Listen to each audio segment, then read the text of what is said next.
What up, Cowboys Nation? It's your boy John G. And this is something that I'm going to start on Wednesdays. I'm going to do a scouting report on the opponent that we're going to play this week. And this week we have the Carolina Panthers.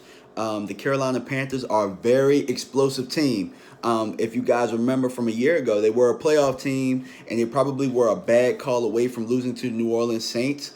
And in a really tough, close playoff game. I remember watching it with my son, and this Carolina team was not only young, but they were really scrappy, and they followed their leader. Man, Cam Newton carries them to the edge and back. I mean, he's their leader, and you know how good teams are.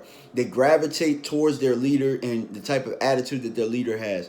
And here are the couple of things that we know about Cam Newton. He's headstrong. He's tough. He is a winner. He hasn't won a Super Bowl yet, but he's been to the playoffs a lot more than he hasn't been. So, you know what I mean? Like, no matter what you think about Cam Newton and all his passing percentage and accuracy and all of that, Cam Newton comes to win. He gives you the best every week. So you're going to get that out of Cam Newton in week one. And he's very confident, and the team is confident as well. It could be the second string safety in off of an injury, and he's coming in with the swagger, coming in to dethrone you. They come in physical. That's just what the Carolina Panthers have been since Cam Newton has been there.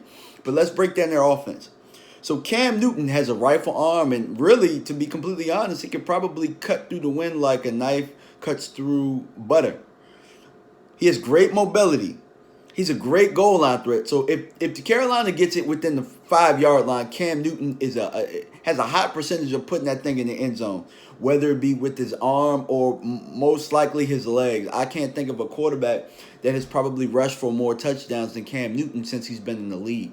And he will not fold. I mean, you can hit Cam Newton a whole bunch of times, and I know that a lot of people are going to look at that Super Bowl where he didn't dive on the ground for that fumble. But just think about over that game how much he was hit, how close that game was, and how Cam Newton just kept getting back up, kept getting back up. He's very gritty, man. No matter what you think about him, how he dresses and all of that type of stuff, Cam Newton scares me every time we play him, and rightfully so. But some of his weaknesses are standing and delivering in the pocket. The couple of things that we want to do with him is we don't want to allow him outside the pocket. Cam Newton is at his worst when Cam Newton is backing up and he's trying to throw off of his back foot or his tippy toes. So we want to force Cam Newton to do a lot of that because Cam Newton's his intermediate throws can be, can go awry, can go high and go low. He's not very accurate when it comes to intermediate throws, especially when you try and make him throw off his back foot or throw off of his tippy toes where he can't get his legs into the throw. But if Cam Newton can get his legs into the throw, it's coming, trust me. And third and long situation, same thing with us, like with Dak Prescott. If they can't run the ball well and he's stuck in 3rd and 11, 3rd and 8, stuff like that, Cam Newton, he'll convert them time and time. He'll convert them every once in a while, but for the most part, the Carolina Panthers want to stay out of that because they always want to be in a position where his legs can get them out of trouble or his legs can possibly get him to a first down where you kind of have to pay attention to that and you clear up some of those throwing lanes. Because like Dak Prescott, Cam Newton's one that needs clear throwing lanes in order to get an accurate pass. He's not going to kill you throughout the game with tight window throws. You want to force him to get to keep throwing tight window throws because eventually, as hard as he throws, one of them's going to get tipped and it's going to get picked off. So that's what we want to do. And guys like DJ Moore, Christian McCaffrey, they're great guys in space. I know that DJ Moore was a guy that we really wanted. We really wanted DJ Moore as a Cowboy. I know a lot of fans did, and I was one of them that I kind of wanted him. I didn't want him early, but I really like DJ Moore. So, but him and Christian McCaffrey are great in space, and they're going to look to exploit any matchups that they have out there. So it's great that we have guys like Leighton Vander Esch that can drop in the coverage and be an athlete there. So another thing on the offense, another couple things is that C.J. Anderson tore us up. He tore us a new one last year. And he is their change of pace back. He is the replacement for Jonathan Stewart. C.J. Anderson has a lot more pop left in his career than Jonathan Stewart did. So we got to watch out for him because he's carrying that confidence of last year where he pretty much tore us up.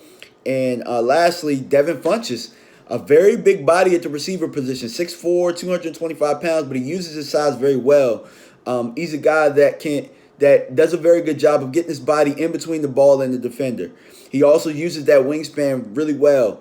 Devin Funchess was so good that Carolina made Kelvin Benjamin expendable.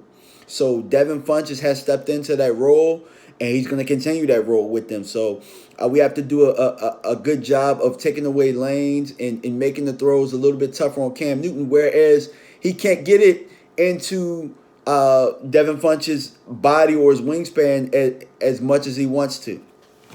Defensively, Carolina, the heart and soul of that defense, we know it. I give a couple of guys hell, but we know that Luke Kuechly is there. It has no weaknesses. He's their heart and soul. He's their Sean Lee. He's their version of Sean Lee. Might be slightly better. I mean, I'm just gonna call it what it is. Luke Kuechly, both of them kind of. I mean, Luke Kuechly can have an injury here or there. Sean Lee has an injury all the time, but I think that Luke Kuechly is slightly better. But this time, he's not going to have any Thomas Davis to clean up his messes or to do all of the tough, hard, gritty work for him. Sean Lee doesn't have that. Luke Kuechly has had that over the years, and now Thomas Davis is out busted on PEDs. So we just got to make life tough on Luke Kuechly. We got to throw bodies at him. We got to get blockers on him. But in order to do that, we got to get past this tough D-line where they have Mario Addison playing in. They got Quan Short, defensive tackle. You got Dontari Poe and Julius Peppers at the other end. So these guys run a 4-3 scheme, similar to us. But they're built inside out. Quan Short and Dontari Poe, big guys, very mobile, take up space. It's going to be tough, but in order to beat Carolina, we're going to have to find a way to win on the interior. A guy like Julius Peppers is older, but he still can rush the passer very well. So we got to find a way, as I said before, to win that inside battle. We got to be able to control them with the run and in order to keep us out of third and long situations. The back end, though, as you know, Carolina, they're always built with no-name guys that are very scrappy. They got two veteran safeties, Denoris Searcy and Mike Adams. Mike Adams been around for 15 years, and Searcy's been around for 8 years. And then they have James Bradbury, who wears number 24, like Josh Norman. He's not Josh Norman, but he's very scrappy. I know that you guys have seen him. And Dante Jackson out of LSU, a rookie. So I look for us, what we have to do is find a way to stalemate the pass rush up front in the passing game. I think that we can win on the second level or on the back end. We just have to find a way to protect our quarterback. And if we can do that and suck them in with some play actions, we have a good chance against the Carolina Panthers. But that's my scouting report, guys. Let me know what you guys think. If I missed anything, what do you guys see from Carolina? That's a threat from a threat standpoint. Thank you guys for tuning in. Make sure you like, subscribe, hit that bell each time I come out with content. All right, guys. Peace.